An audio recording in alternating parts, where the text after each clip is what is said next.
All right, folks, David Parsons here. Welcome to Nostalgia Trap, or should I call it Housing Trap, because today we are continuing our series of conversations with Andrew Schustek and the people that he knows in the world of housing and urban policy. Today, Andrew is talking with one of our absolute favorites on this show, Samuel Stein. He is a geographer, urban planner, housing policy analyst. You may know him from an episode we had a few months ago on his book, Capital City, Gentrification and the Real Estate State. If you want to know about the nuts and bolts of the political economy, of how housing works, especially from like a left progressive point of view, Samuel Stein is the person to talk to. This is a two-part conversation between Andrew and Samuel. I hope you enjoy it. You can find part 2 for our subscribers on the Patreon page, linked in the episode description. Thanks so much for listening to our housing episodes and enjoy this conversation. This is Samuel Stein and Andrew Schustek. I think we had met years ago after you published your book at the Verso Lounge. Is that right? I think so. I remember having coffee with you at that diner, Eat Here Now. Hunter College. Hunter College. Yeah, that's right. Right. You had read the book and you wanted to tell me all the behind the scenes stories from the mayoral administration. Oh boy, that's another conversation. But Sam, for those who haven't read your book, what was the book and what inspired it and what did you cover? I wrote a book called Capital City, Gentrification and the Real Estate State, which came out in 2019 on Verso Books in the Jacobin book series. And it looks at urban planning in New York City and more broadly, and the influence of the real estate sector over urban planning, over the housing market, and over people's ideas about what's possible in a city. When I looked historically at the development of urban planning next to advances in the real estate industry. And I showed how the decline of alternate forms of economic activities in cities, especially industrial economies, has led to a situation where real estate really runs the game in a lot of places and has a huge amount of sway over urban planning and how the city changes and develops over time. I go through that historically. I look at the last couple mayors in New York City, Michael Bloomberg, who was a conservative technocrat, and Bill de Blasio, who was a liberal, progressive reformer, and showed how while there were a whole lot of differences in their approaches to a lot of different questions, planning, real estate, and development really looked pretty similar under the two. And then I looked at the Trump dynasty to kind of look at the same history, but instead of from the side of the state, from the side of capital, how one family earned a fortune off of their interactions with the state through the real estate market. And I tried to close with some kind of set of ideas about how we can get out of this shitty situation. What I did was start with things that are legal in the system right now, and then move a little bit beyond that and think about what are the broader principles that we want to be fighting for that might be beyond the system of private property, and then think about what are the political movements that can push us in those directions. So that's the book. It's been 3 years now. A lot's changed since then, but the basic problem of real estate having a tremendous influence over urban planning stands. You know what, that book was like a foundational text to me and so many of the folks that I went to grad school with in planning and policy at Hunter.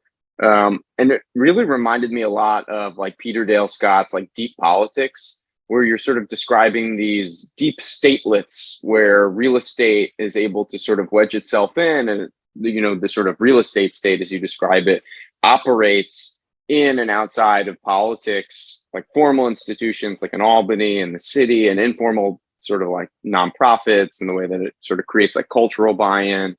And they're really, it was like a real eye opener in how real estate functions and sort of, wins either way sometimes, depending on the conditions, of course. But it was a real eye opener. And for those of you who haven't read it, I really encourage you to get Sam's book.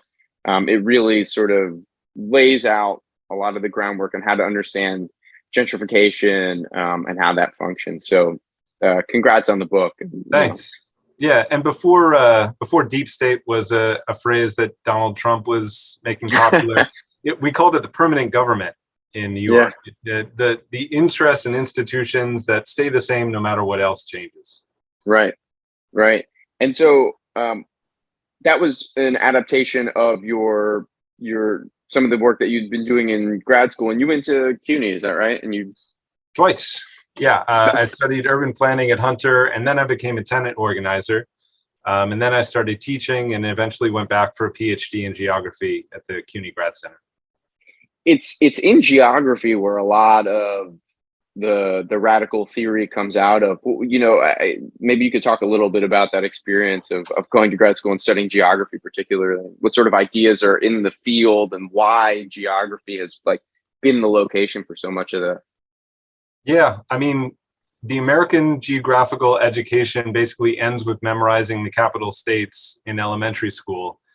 And then you're kind of handed over to history to do the rest. And history is important, but it kind of does the same thing from the perspective of time that geography does from the perspective of space. And I think any good historian is also a geographer. Any good geographer is also a historian. Really have to combine the two. In one of my first year seminars, the famous abolitionist geographer Ruth Wilson Gilmore said that when she was looking at PhDs in geography, she went to a radical bookstore in Los Angeles and she told the proprietor that that's what she was going to do. And the guy banged on the table and said, "This is the last materialist discipline standing." Wow. And, sometimes geography can get a little wacky in its theorizations, but it is supposed to be super materialist in studying the actual world. Sometimes geographers study the physical earth and they're, studying rocks and glacial formations and stuff like that. But even if you're not like that literally materialist about the earth, you're still studying real places in real time, and how people and money and power and resources are moving and controlled between and across spaces. So it's a great container within which to study the ways of the world and to question why they are the way that they are. And at the CUNY program, we have Ruth Wilson Gilmore, we have Cindy Katz, we have David Harvey, we have all these radical luminaries who really transformed the discipline starting in the 70s and continuing through the 90s into what it is today. And so the housing was obviously a major part of that. In any space, of course, there's folks living there and breathing there and working there, and having kids. And, it's often really fucking expensive to rent or to buy, depending on where you are and the conditions in the macro and micro economy. But right now we're looking at the situation where rent is skyrocketing across the nation and across the globe. And I think one of the mind-blowing stats that you pointed out in the intro of your book was that something like 2/3 of the world's global assets were tied up into real estate, right? So if you're just some schmuck like me living in an apartment that is on the quote unquote free market, you're tied up into systems that you have no control over, even as a renter. I mean, that was such a mind-blowing thing. Yeah, and those two things aren't always combined. A lot of people look at the rising housing costs in a place, and their first and last question is supply, thought of exclusively in terms of so-called units of housing, which is the most deracinated language we could possibly think of, and demand in terms of number of households looking for it. And of course, those two things affect price, but there's a lot of other things going on. And I wanted people to look, in addition to those things, at where the money was being invested, what kinds of returns people were looking to get and the ways that they were going to get them, and then the impacts that has on us poor schmoes living in apartments and looking for new housing. Maybe we could talk a little bit more about this supply and demand question. And this is a little bit of a hobby horse of mine and something that's been driving me fucking crazy, to be honest. And we had a really interesting conversation with Kevin Rogan here on the show about this question of supply and demand. It's just how flattened the conversation has become, especially now that there's a housing crisis and housing is incredibly expensive. And you see this argument located across the entire political spectrum that it is a simple matter of supply and demand.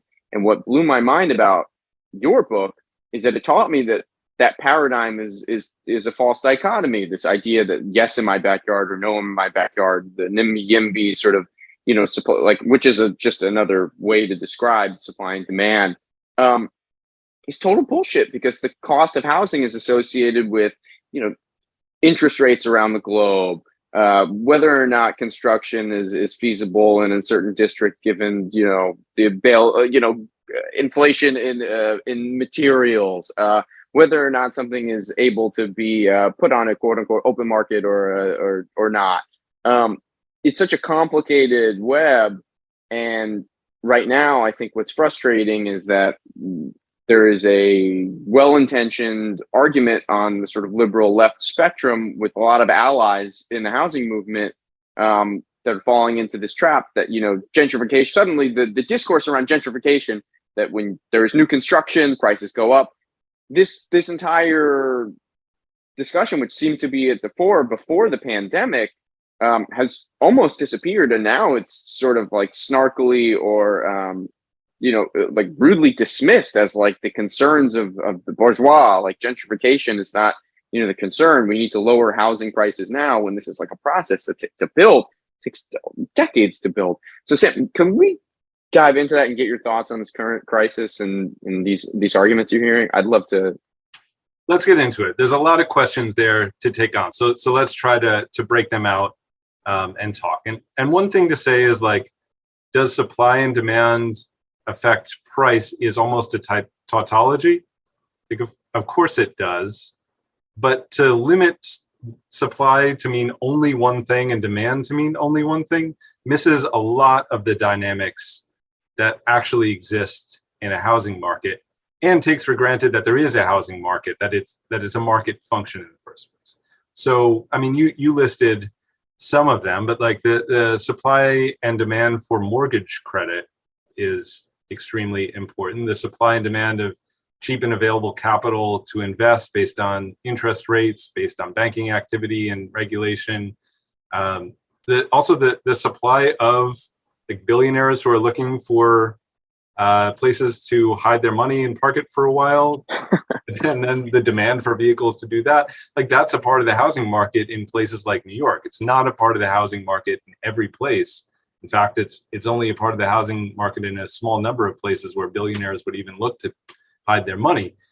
But it has an extremely distorting effect. So, the first thing I guess I would say is, like, sure, supply and demand is a good way to think about how prices are set in a market, but there's not only one set of factors on each. The other thing is, well, the next thing I think of is like this dichotomy that you put out there about YIMBY and NIMBY. Yes, in my backyard, not in my backyard. It has become a thing where people are pushed into being one or the other.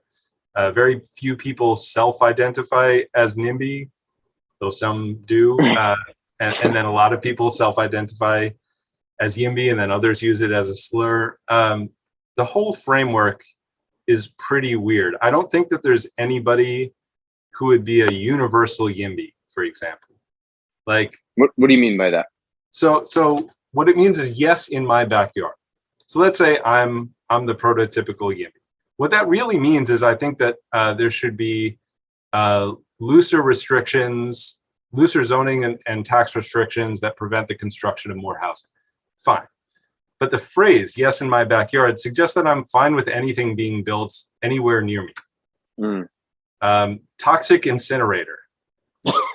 Yes, in my backyard, no. Right? Plenty of things we can think of, right? And then on the not side too, like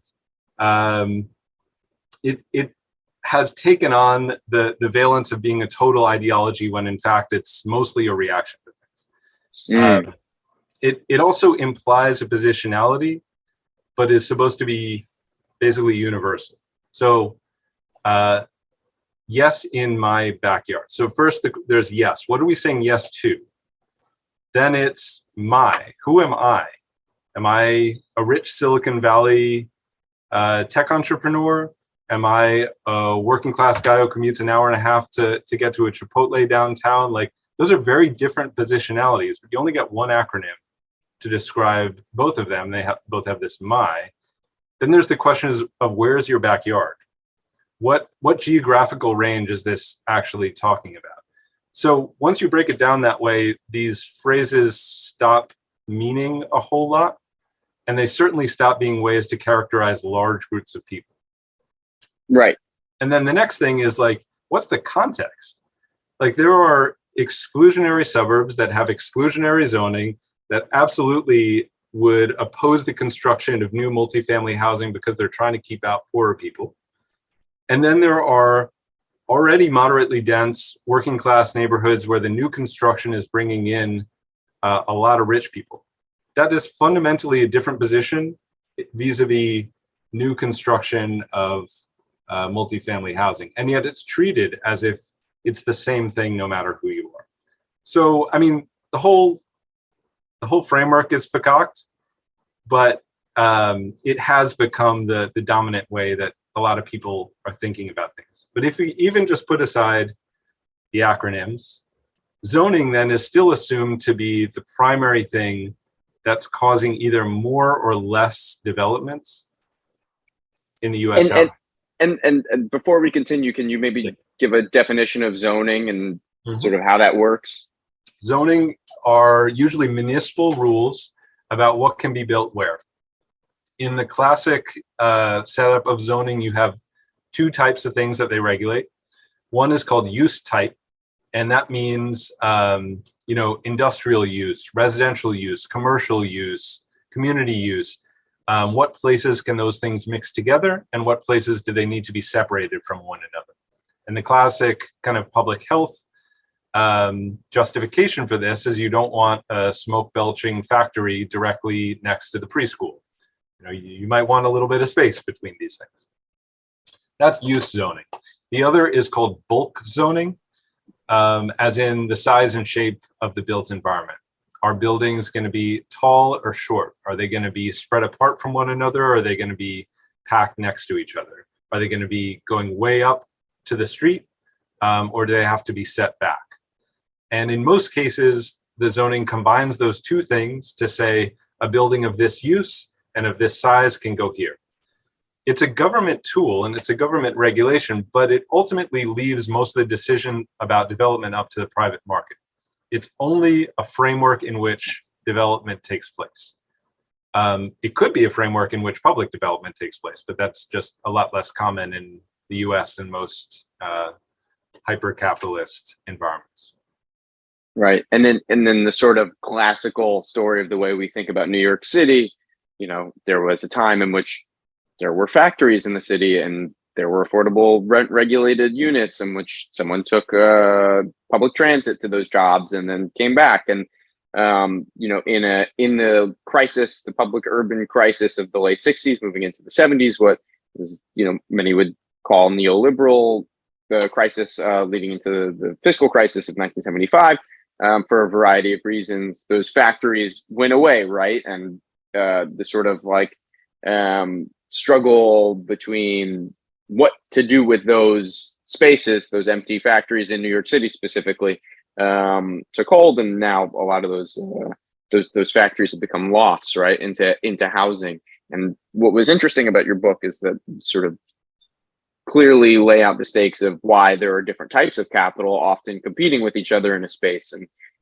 they'll fight amongst each other and with the state to see who gets to get what where, and zoning is what dictates that. Zoning is definitely one tool that dictates that, but it's also not the only one. There's a lot of subsidy that goes into different types of development.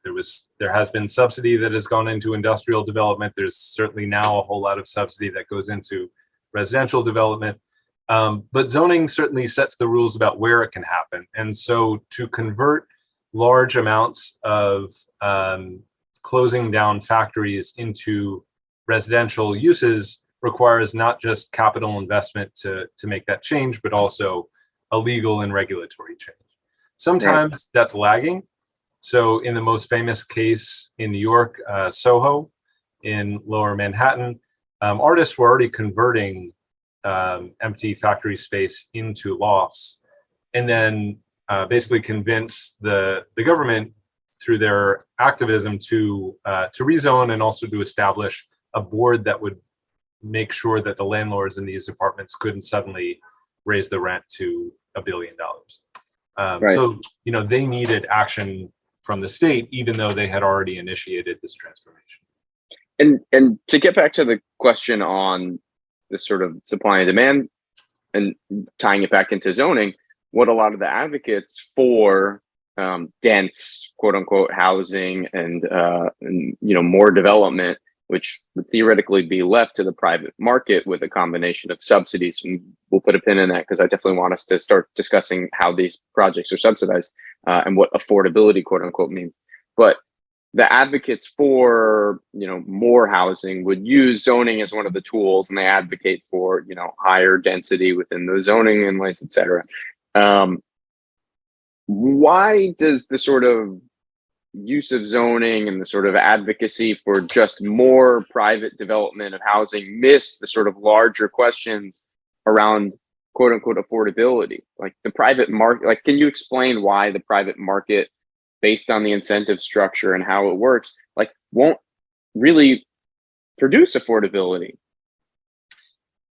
Oh boy, it's complicated. I mean, I don't want to make any grand statements that it won't produce affordability, but when we have profit-seeking firms taking the lead on the construction of our new housing, they're generally going to be looking not to produce a bunch of housing that most workers can afford. They're generally going to be building for the top of the market. And the upzoning advocates will generally, if they're acting in good faith, admit this. But what they say is then there'll be a filtering process whereby richer people move into these nicer new buildings, which creates space in not as fancy older buildings, which then allows tenants to have more market power because there's more vacancy in that housing universe, and they can, argue with their landlords that they shouldn't have to pay as much for it. And the landlords won't be able to bring in richer people to outbid them because the richer people are going to the nice new housing that's just been built. Does this ever happen? Yeah, it does. Not so much in New York anymore. In part because older buildings have also become super valorized, and a lot of rich people really love living in old buildings that have been fixed up through the process of gentrification through the years, and would rather live, in a brownstone than in a glass high-rise. But also, even when it does work, it generally takes a very long time. Like, we're talking about like a 30-year cycle. So that's not an argument not to build more housing or not to allow developers to build more housing, but it suggests that it's not going to be the way that we're going to interrupt what is truly a crisis of eviction and homelessness right now. Often people who come from this mindset are loath to do the things that would actually intervene in the system right now, which would be, for example, rent control. To say the way we're going to keep rents from going up is to keep rents from going up.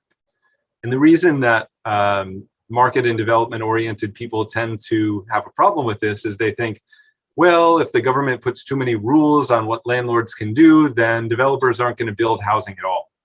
They're going to put their money into something else. This is not really arguing that rent control doesn't work, but it's arguing that in the long run, we won't have enough housing in the future. That's not necessarily panned out in New York City. It's not necessarily panned out in a lot of places with rent regulation systems, but it's still the boogeyman that people will go to. The other way to challenge the private rental housing market is to have a public rental housing market. We do, of course, have a history of public housing in the United States, but it was always written into the law as residual housing for the very poor, and not to compete with the private real estate market. We had a one-to-one replacement system where you had to basically knock down one unit of housing to replace it with a unit of public housing. And we often knocked down the lowest quality, lowest cost housing in a place when we were doing that. And often we knocked down a lot more housing than we ever replaced with public housing if you combine also the housing we lost to highways and other projects especially from the 50s through the 70s, the urban renewal period. So the other way that you could do this is to have a strong public sector developer that would build really nice housing and charge less money for it. And if you do that enough, then the private market has to now compete with the public sector and is going to, bring down costs to challenge that. That also takes a bit of time and certainly a lot of resources, but to me is a better long-range proposition than we're going to let private actors make as much money from this as possible, and that will somehow result in a tenant's paradise. I think there's this assumption that developers are so disorganized and foolhardy that they will build themselves into obsolescence. They will keep building and building and building, and then the prices will go down, and what are they going to do? Rather than imposing rent control or having a public alternative. Personally, I'd rather go with the rent control and public sector model. Yeah, and rent control is a boogeyman in many circles. Despite the fact that there was a really, really strong system of rent regulations in New York City that were purposefully taken off the market. And a lot of what your book touches on is this process. Maybe can you talk about the state of rent control, what it was, how big it was, where it existed, and what happened? In the New York example? Yes. Yeah. It's complicated even if we just narrow it down to New York, because rent control has been many different things over many different times. But we've had housing price controls since World War I, imposed by the federal government, taken away and then brought back at the local level. And then from there, we had it again in World War II and again taken away and then again restored at the local level. And at various times, tenants have fought for stronger protections and landlords have fought for weakened protections. And if you look at the history since the 60s, there's been down and up periods for tenants, mostly down. But we had a system in place. The main system that still exists goes into place in the mid 70s at the state level. So we don't control it at the local level.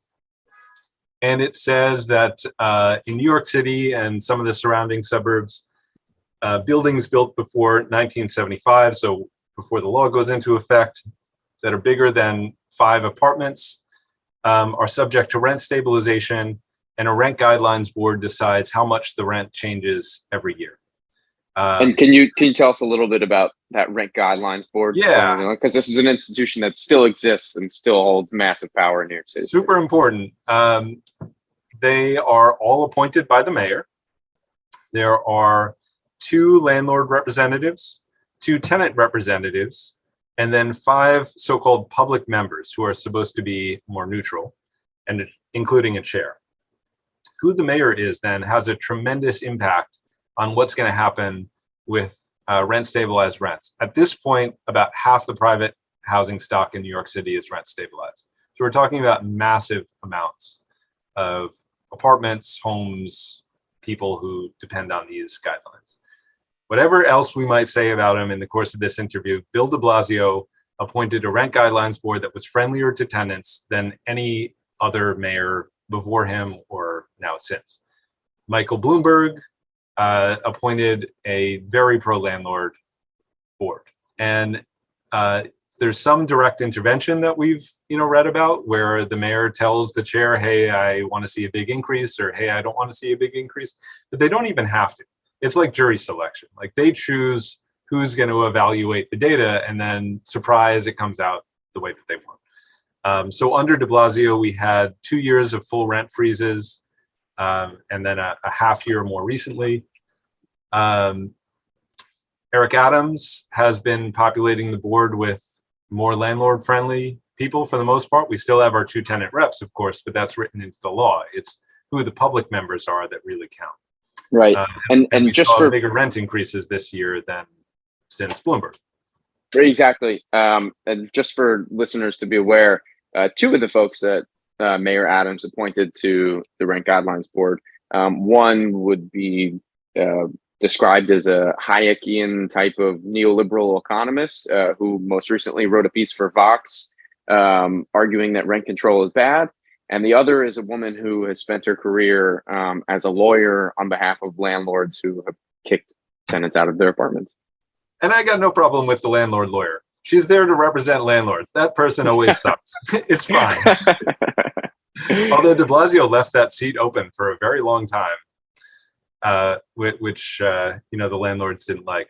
So, he did appoint this shitty landlord lawyer to represent landlords, but that's what the position is. But appointing a conservative economist who has publicly expressed doubts about the system that he is then there to mediate to the public role suggests this mayor is not really committed to using the Rent Guidelines Board to keep a check on rising. Right. It's an institution that likes to posture as sort of data-driven, and even keeled, because it's stacked with, the supposed needs of all these parties. Some technocratic paper is going to somehow mediate the perfect position for where rent will go for millions of people, possibly displacing many of them and eating into paychecks for working folks across the city. It's a kind of absurd institution that sort of reminds me of the way that the Supreme Court is sort of discussed in many ways is this sort of depending on the context, political or apolitical.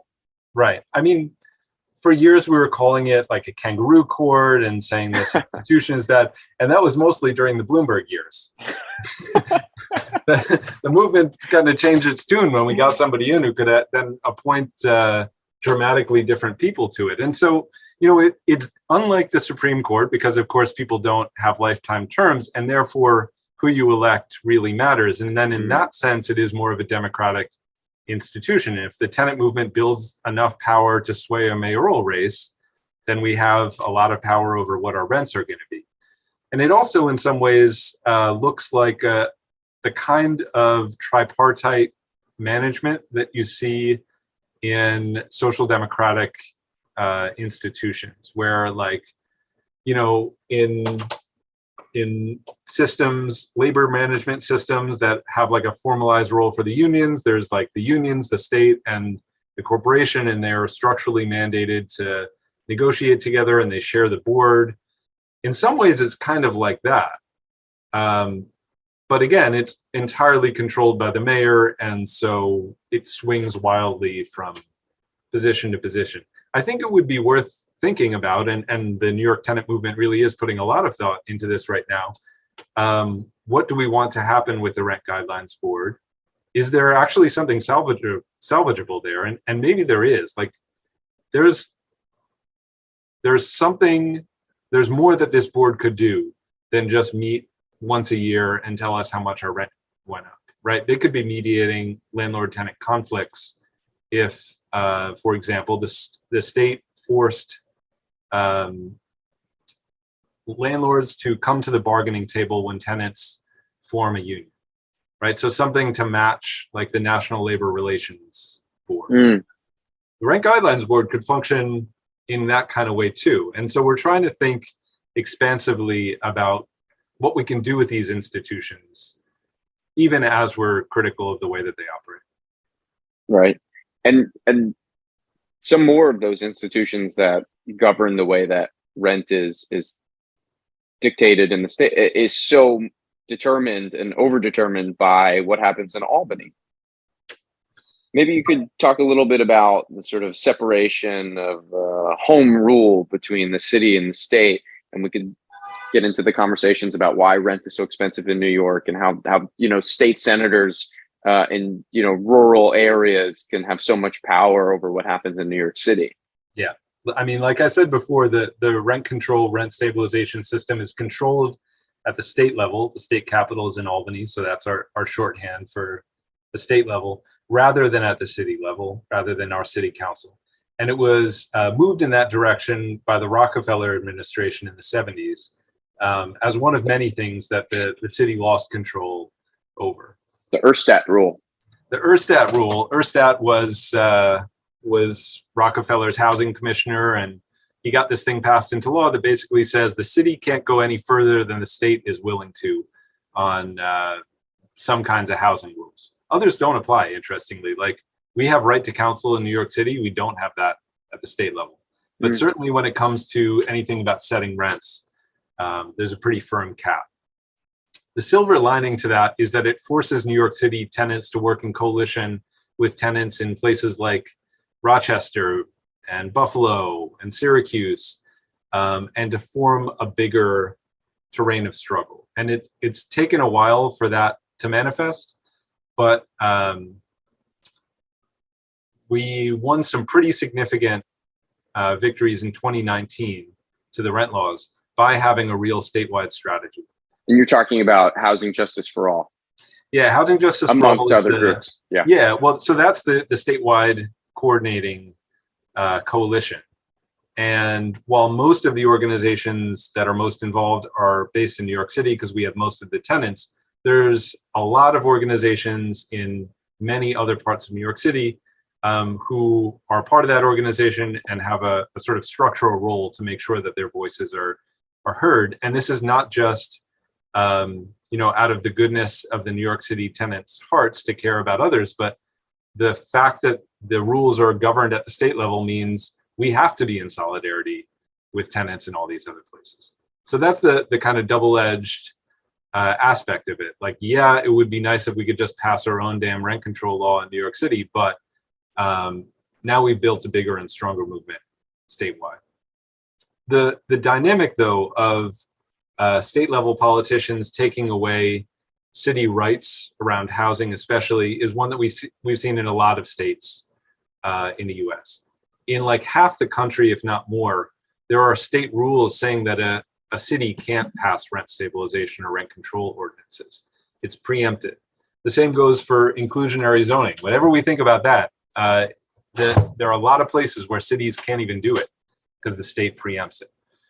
And I describe this in Capital City as a pretty fundamental aspect of neoliberalism as it plays out in urban America, where you've got two contrasting tendencies happening at the same time from the 70s onward.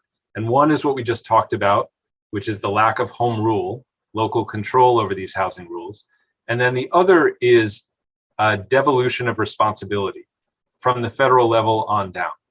So the federal government puts a moratorium on new public housing construction. And that's in the Nixon administration, correct? The Nixon administration puts the moratorium on. Under the Clinton administration, we get an amendment that has never been removed called the Faircloth Amendment that restricts local public housing authorities' ability to use federal money to build more new public housing. We have, beyond the realm of housing, also public transit is now covered more at the local level than it is at the federal level, whereas that was previously, the operating costs for public transit were previously picked up by the federal government. The federal government not only prevents local cities from building more public housing with federal money, it also structurally disinvested from that public housing over the course of decades to the point that many cities tore it down. New York City, to its great credit, did not, but the conditions in a lot of public housing are really bad because the federal government has starved it of money. So these two things are like a scissor effect on housing in cities. On the one hand, it's up to you to figure out what to do because the federal government isn't going to pay for it. On the other hand, the state government says, sorry, cities, you can't do all the stuff that really works. That's where we end up also with zoning as the end-all be-all of housing policy, because zoning is one of the few things that in most places cities have a lot of control over. Like I said, in some places the state actually preempts good zoning rules, but in New York, for example, land use is considered to be a local issue, and we've had very little success at getting land use overrides at the state level. So this is like the one thing that city mayors can control, It's the one thing that city-based activists can control. And so then like all the fight goes into like interpreting all of our housing dynamics through this one tool because it's the only thing we've got at the local level. And it's absurd. Like when you think about the money that gets spent at the federal level on, I mean, it's a cliche at this point, but the DOD budget, I mean, we're talking about pennies in the bucket, relative to that, to build housing and literally solve homelessness. And so all of these problems that are actually able to be thoroughly resolved at the federal level are just sort of like abstracted away as a city issue. We don't think of homelessness as a federal issue, but mayors get blamed for it despite having really no tools in their disposal to fix homelessness. Certainly not the coffers. And Exactly. most of the way that you fix homelessness is by paying for people's housing. Yep. Yes, it's about building of new affordable housing, but like a lot of what it is paying the rent for people when they can't pay it. And that's a lot of money for cities. It's not an unfathomable amount. There's a housing scholar, Alex Schwartz at the New School, who's actually a member of the Rent Guidelines Board, who calculated out, what would it cost to pay the difference between what low-income people can afford in housing and what the cost is. And he came up with a figure that, if I remember correctly, is about the size of the police budget. and this gets perfectly into what I originally reached out to you to have you on the show for, is to talk about your work on tracking the amount of state money. And when we say state, I want to be specific here, like city and state, this municipal budget, this pot of money that we're talking about, that goes into subsidizing housing for the very, very wealthy. And so could you tell us a little bit about the report that you wrote on a tax incentives called 421A? Yeah, so I work at a place called the Community Service Society of New York, and there with my colleague Debbie Priya Chatterjee, we looked at the 50th anniversary of 421A last year. This policy was passed first in 1971 and has been with us through many different iterations for a very long time. It started at the city level, it moved to the state level, and it's lived in the state budget in section 421A for 5 decades now. And what it is a total tax exemption on new multifamily, or not even necessarily, but usually multifamily housing construction. And it's looked a little bit different under different iterations. It expires every so often, and so then when it's renewed, they make changes to it. Under the version that existed until last year, a developer would pay no taxes on new rental housing for 35 years.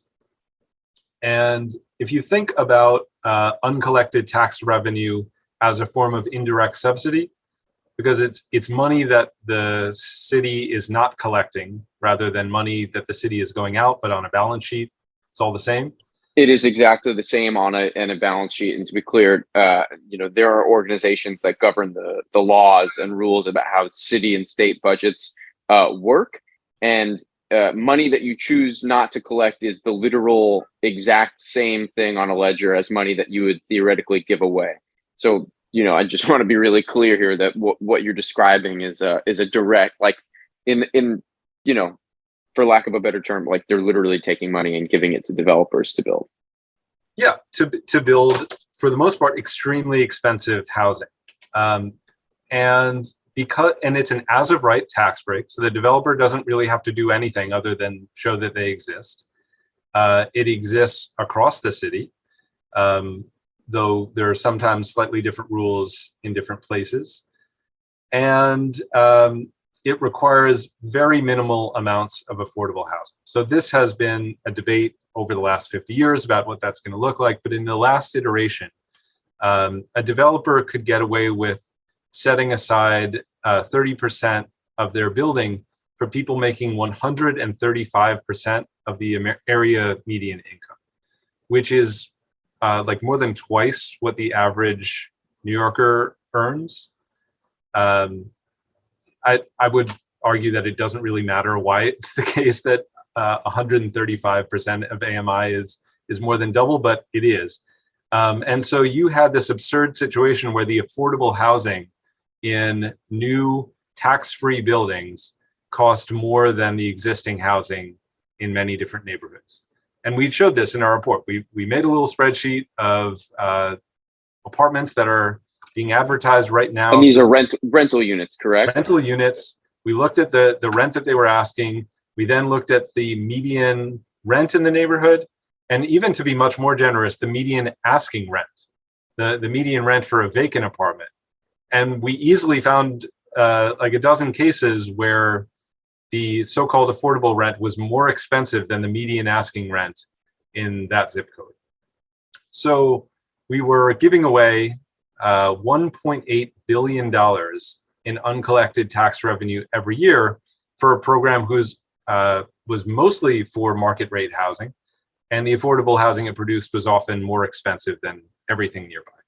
And who are the people who are receiving this money? We're talking about developers, correct? Yeah, we're talking about developers and landlords. In previous iterations, it also went to condo owners.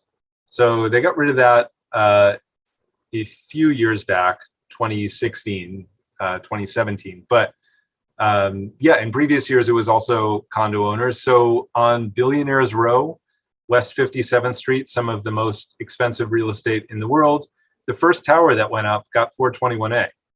And so some of the richest people in the world own condos that they don't really live in that building, 157, and they won't pay taxes on it for 35 years.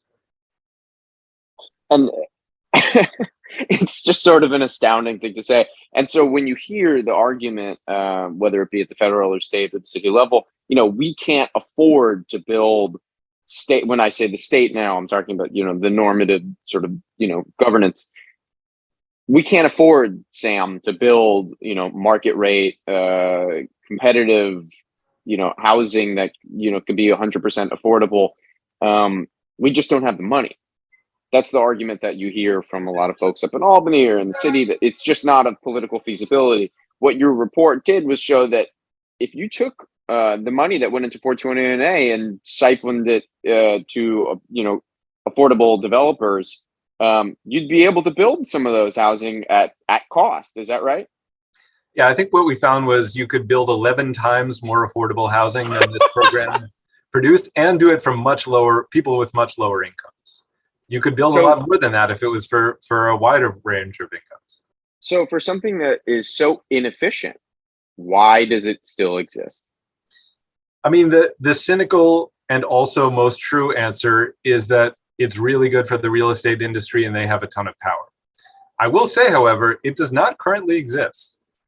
So because of the organizing of tenant groups who are saying, this is fucking absurd, kill this tax cut and do something better with our money, that was not included in the last budget that passed at the state level. So we are currently living in a post 421A society, which is so far not great, but it'll take a little bit of time to collect that tax revenue and use it for better uses. And we also know that it's going to be a huge fight again at the state capitol in Albany, where the developers are going to be coming back and saying, you better give us this tax break again. Right. And we've seen this before in the last administration with the previous governor or the previous mayor, where 421A did lapse for a period. And sometimes that could be beneficial for the next budget cycle, so that it could be that political football that you fight over and extract concessions from. That's exactly what I expect to happen again. Last time this happened, the major concern was wages, that the wage standards in these buildings was not great. And there was a ton of money going to non-union construction. And so getting the unions and the developers to the table and getting them to agree on something took a year, and then they did, and then it came back. Not all the unions are happy with the deal they struck, though, and some of the unions were saying, forget this. This is not good for our people in terms of either jobs or housing. I want the state to spend $1.8 billion on housing. I want to be building new big buildings. And so just to be clear, the problem is not spending money or building new large scale housing. I just want it to be the kind of housing that will actually help fight gentrification in this city, and not just more fuel on the fire building, expensive apartments in East Flatbush, which is one neighborhood that got a ton of 421A development that very few people who live there could afford. And what sort of development would that look like when we talk about a sort of affordable housing? Your description of buildings that might help reverse and stem the tide of gentrification. How would that be different than the sort of for lack of a better term, YIMBY private development? Like, what does it physically look like? Where does it exist? How do we set affordability? And how would we pay for it? Sure, these are important questions.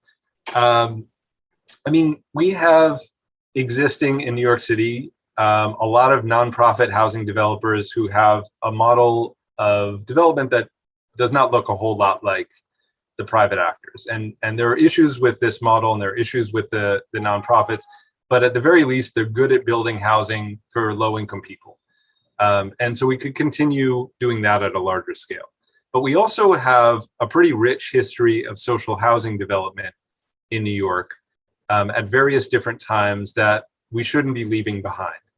So, you, Drew, wrote an article about the coops in the Bronx. With Avi Garelick. And this is a really important worker-built and initially worker-owned and run social housing development in a part of the Bronx that has a ton of these. And that was the one that was built by communist workers nearby. There was a socialist project. There was a labor Zionist project. There was the Amalgamated Clothing Workers, Garment Workers Union had their projects. Not all of this history is replicable in an easy way, and some of it shouldn't be. But we have built large-scale housing by and for working class people in New York City. And I think that that's the kind of thing we should be returning to.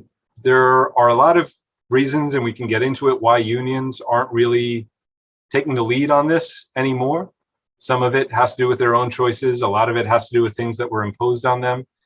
And so we might need a new state authority to do this. So this could look like a new social housing development authority. And the folks at the Urban Democracy Lab at NYU have been writing a series of papers looking at what this could mean in New York City, but also looking at this and what it could mean at the federal level. To have a government authority that is empowered to do two things: to build new social housing, meaning housing that is affordable to people at a range of incomes, but includes very low income housing that is decommodified or never commodified, where nobody's making a profit off of it, and housing that is democratically controlled, where the residents have a say in the management, either if they're renters through resident associations that have a formal structure, maybe even seats on the board in a mutual housing association, or if it's a co-op through collective ownership. That way, it could be through a community land trust, but some sort of way that the people who live there have a real say in how the housing they live in is run, and aren't just rent payers who follow the dictates of one landlord. So the Social Housing Development Authority could be building new housing like that, but it could also be buying out existing private housing. Sometimes this is going to be when the housing is in crisis, when the landlord has over leverage, they've let the buildings fall apart, maybe they fell behind on their property taxes, and then this government authority can intervene and be like, all right, we're buying you out, we're handing the control of this building over to the tenants, maybe the ownership too, and keeping it in a zero equity or limited equity structure, and it's going to be permanently affordable social housing. They could also just be going on buying sprees and buying housing on the open market. I have heard that some public housing authorities in the US, not in New York, have been buying apartment buildings that are for sale and then using their ability to put Section 8 tenants into that housing and just taking over swaths of the private market. So I think we probably need some sort of dedicated authority to do this. rather than leaving it up to the housing agencies that have failed our cities over and over again.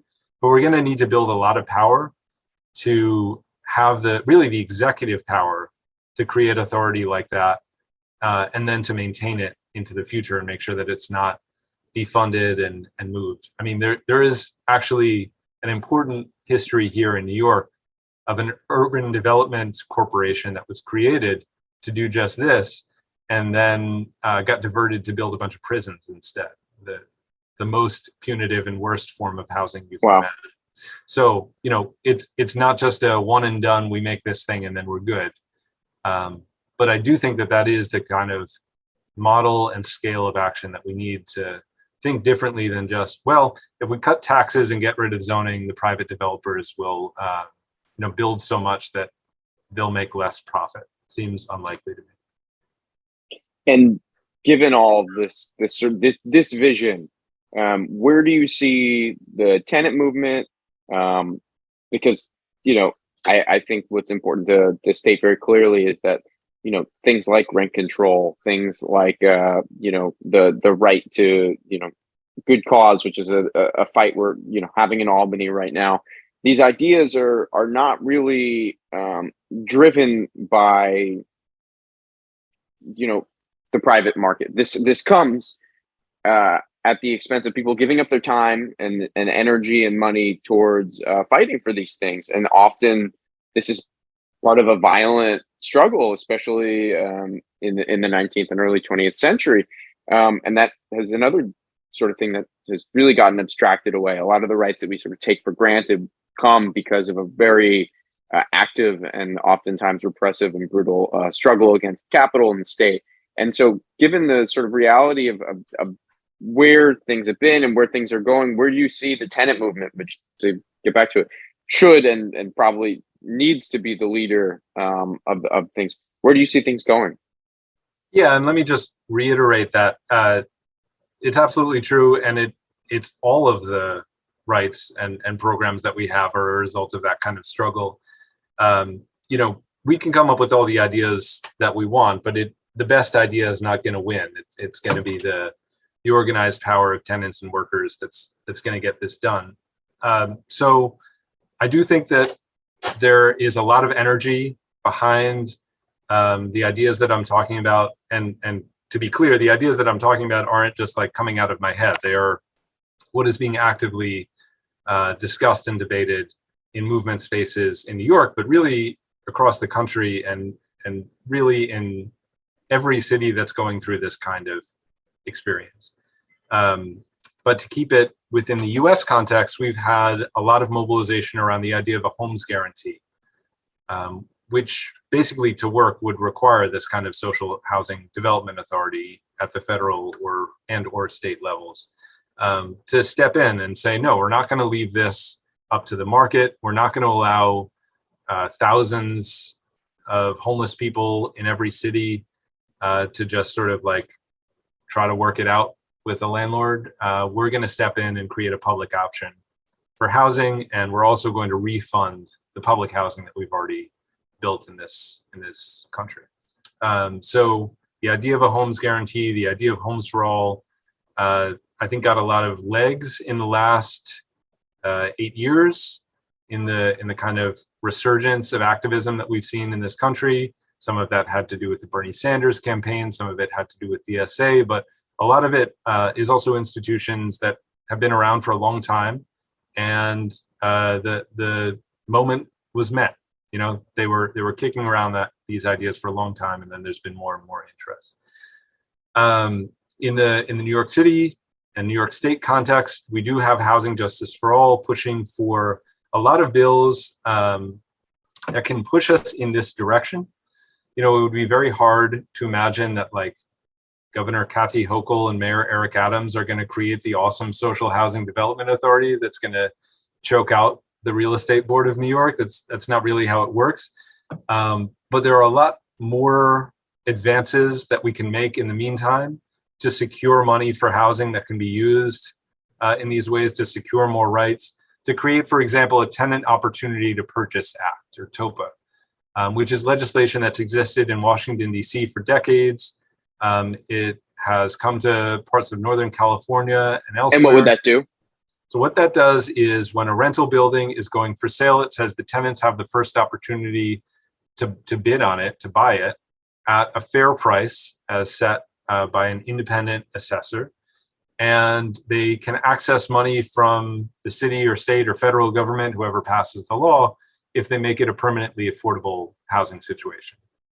So in Washington, D.C., there are thousands of limited equity cooperatives forming what Amanda Huron calls an urban commons throughout the city that exist because tenants fought for and won this right. They actually have two laws. The first is the Tenant Opportunity to Purchase Act. Then they have the district opportunity to purchase. The city can buy it after that. So the tenants get the right of first refusal, the city gets the right of second refusal, then it goes on the open market. Having something like that in place is what we would need for a future social housing development authority to be able to intervene in all these market transactions. And it's going to, put a wrench in the system of buying and flipping and pulling out equity over and over and over again that we see in housing markets throughout the country. So those kinds of steps are not just like incremental progress toward this bigger goal, but are the things that will enable us to build more power so that we could actually, get and sustain a social housing public sector development system in this country. We also have places that are just doing it right now. So like Providence, Rhode Island, is doing a new pilot project of new social housing construction in recognition that they have a housing crisis and they have federal money from pandemic aid to use. And it's a relatively small set of projects, but it could be a stepping stone for something much bigger. I'm from Rhode Island. Wow. Well, I'd like to thank you for coming on. And I think in closing words, maybe could you give a little advice or some words of wisdom for those who are looking to study housing a little bit more, maybe get into their local housing activist, networks? What would you say to folks like that? Join organizations and quit Twitter. Like the work is going to happen in organizations with your neighbors, in tenant unions, in political organizations. And I quit Twitter a while ago. I know that not everybody is going to log off, but the housing world on Twitter is particularly shitty, and you just don't have to spend your time arguing with people who don't know what they're talking about, or people who do know what they're talking about in their particular area, but it's a global network. So yeah, spend less time on the online ideological debates and more time organizing with your neighbors for a transformation in our housing system. Well, that seems like an amazing way to put it. Thanks for coming on, Sam. Really appreciate it. Yeah, my pleasure. Well, okay, my friends, I think that's going to do it for today's Housing Trap. I want to thank Andrew Schustek and Samuel Stein for going down the rabbit hole with us. Check out part 2 of this conversation. Sam and Andrew get much more into the idea of affordable housing. That second part is on the Nostalgia Trap Patreon page, patreon.com/nostalgiatrap for our subscribers. And you can do that by clicking on the link in our episode description. Thanks so much for everyone for supporting the show and listening to these conversations. We'll be back again very soon. Take care. Bye-bye.